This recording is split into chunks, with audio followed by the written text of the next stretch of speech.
Hi guys, ఈరోజు ఈ వీడియోలో మా అమ్మ కట్టెల పొయ్యి ఎలా వేస్తుందో చూపిస్తాను. కట్టెల పొయ్యి వేయడం అంత ఈజీ అయితే కాదండి, చాలా ప్రాసెస్ ఉంటుంది, చాలా కష్టం కూడా ఉంటుంది వేయడం. కానీ వేయడానికి మంచి ఎక్స్పీరియన్స్ అయితే ఉండాలి. కట్టెల పొయ్యి వేయాలంటే ముందుగా ముహూర్తం అయితే కనుక్కోవాలి పంతులు గారిని. ఏ రోజు అడగాలి, ఏ టైమింగ్, అదే ఏ రోజు వేయాలి, ఏ టైమింగ్లో వేయాలి అనేసి కనుక్కుంటే పంతులు గారు చెప్తారు కదా. ఆ ముందు రోజు అయితే మట్టిని రెడీ చేసుకోవాలి. పొయ్యి వేయడానికి అయితే 2 రకాల మట్టిని అయితే సిద్ధం చేసుకోవాలి. బంక మట్టి, నల్ల మట్టి ఉంటుంది కదా, 2 రకాల మట్టిని సిద్ధం చేసుకోవాలి. ఏ రోజైతే పొయ్యి వేస్తామో ఆ ముందు రోజు మట్టిని శుభ్రంగా ముద్దల్లా చేసి పెట్టుకోవాలన్నమాట. అక్కడ మా అమ్మ చేస్తుంది చూడండి అలా.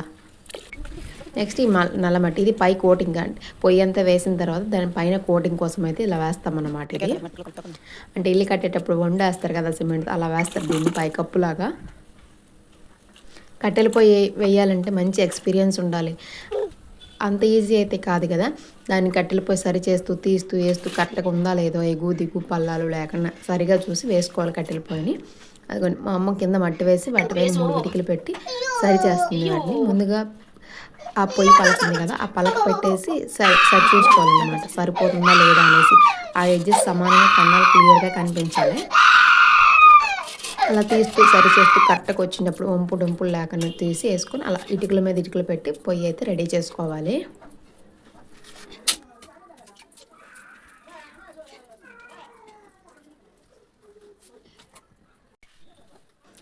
అంతా సెట్ చేసిన తర్వాత చుట్టూ ఇటుకలు పెట్టుకోవాలి.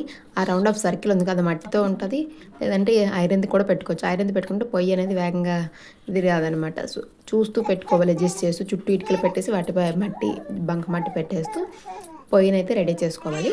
పొయ్యి అంతా రెడీ, అదంతా బంక మట్టితో వేస్తాం. పైన ఇప్పుడు కోటింగ్ వేస్తాం చూడండి మా అమ్మ, అది మాత్రం నల్ల మట్టి. రెండోసారి చూపించాను కదా, అది నల్ల మట్టితో శుభ్రం కోటింగ్ ప్యాచింగ్ వేయాలి, ప్యాచ్ వర్క్ మొత్తం చుట్టూ వేసేసిన తర్వాత నెక్స్ట్ ప్రాసెస్ ఇచ్చిన టైం అంటే ఒక టైం చెప్తారు కదా, ఆ టైంలోకి అయితే పొయ్యినైతే వేసేయాలి. పంతులు గారు చెప్పిన టైం దాటకూడదు. పొయ్యి వేసేటప్పుడు చాలా పద్ధతిగా వేయాలి. పొయ్యి అంతా అయిపోయిన తర్వాత పూజ అయితే చేయాలి. ఫస్టే ఆకు పెట్టేసి దానిపై ముందు గణపతిని అయితే చేసుకోవాలి. ఏ పూజకైనా మనం ముందు గణపతిని పూజిస్తాం కదా, గణపతిని కొంచెం ప్రసాదంలో బెల్లం అయితే పెట్టేస్తాము.